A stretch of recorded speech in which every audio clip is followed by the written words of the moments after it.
तिकडे बागेश्वर धामचे धीरेंद्र शास्त्री यांनी छत्रपती शिवाजी महाराज आणि समर्थ रामदास स्वामी यांच्याबद्दल केलेल्या या विधानामुळे महाराष्ट्रात नव्या वादाला तोंड फुटलंय।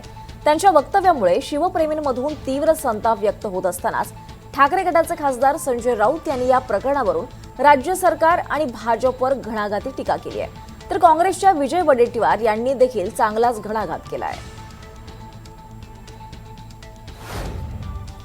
हे कोणी बाबा आहेत काय कुठे आहे ते बागेश्वर माहित नाही मला।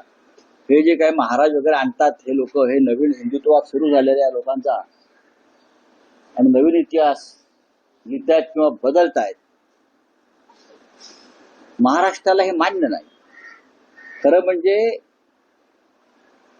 ते जे बुवा आहेत तरुण कोणीतरी, त्यांनी छत्रपती शिवाजी महाराजांच्या इतिहासावरती जेव्हा हे बोलत होते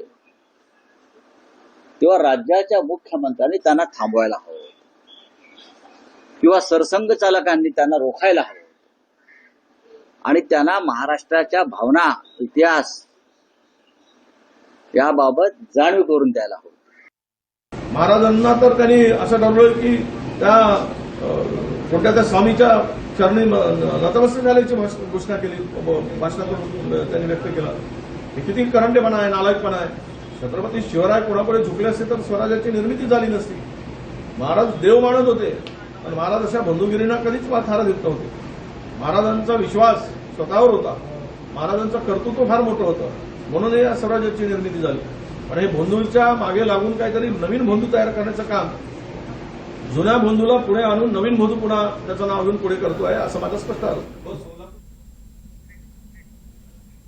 तर धीरेंद्र शास्त्रीला फडणवीस गडकरींनी रोखलं पाहिजे होतं असं विधान राऊतांनी केलंय। बागेश्वर बाबा हा भोंदू बाबा असा हल्लाबोल विजय वडेट्टीवार यांनी सुद्धा केलेला आहे। बागेश्वर बाबा हा भोंदू बाबा असं म्हणत विजय वडेट्टीवार यांनी चांगलीच टीका केली आहे। संजय राऊतांनी सुद्धा यावर आपला संताप व्यक्त केला आहे। बागेश्वर बाबाच्या विधानानं सर्वत्र संतापाची लाट उसळली आहे। दरम्यान बागेश्वर धामचे बागेश्वर बाबा यांनी छत्रपती शिवरायांबद्दल केलेल्या या वादग्रस्त विधानामुळे महाराष्ट्रात संतापाची लाट उसळली आणि आता या प्रकरणावरून खासदार डॉक्टर अमोल कोल्हे यांनी बागेश्वर बाबांना चांगलंच प्रत्युत्तर दिलंय। यावर रावसाहेब दानवेंनी देखील प्रतिक्रिया दिली आहे। मुघली आक्रमणासमोर उत्तर भारतानं पळीपंचपात्र गुंडाळून ठेवून माना झुकवलेल्या असताना मनगटाच्या जोरावर तलवारीच्या पात्यानं सह्याद्रीच्या कातळावर इतिहास कोरणाऱ्या महाराष्ट्राला त्याच उत्तरेतून येऊन कुणी चुकीच्या आणि अर्धवट माहितीच्या आधारे छत्रपती शिवाजी महाराज शिकवण्याची गरज नाही।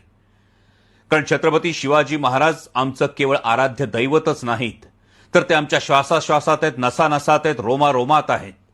ती आमची अस्मिता आहे, ती आमची ओळख आहे, ते आमचा स्वाभिमान आहेत, काल, आज आणि उद्या। अभ्यासकाचं मत आपण मांडलं पाहिजे असं मला वाटतं। परंतु छत्रपती शिवराय थकले होते हा शब्द मराठी माणसाला काय, सगळ्या हिंदू जनमानसाला काय, सगळ्यांनाच न पटणारा शब्द आहे। आपण एकदा, मी आता एक व्याख्यान ऐकलं होतं, मला लक्षात नाही, पण ना मराठे रुकते हैं ना मराठे थकते हैं, असे छत्रपती शिवराय होते।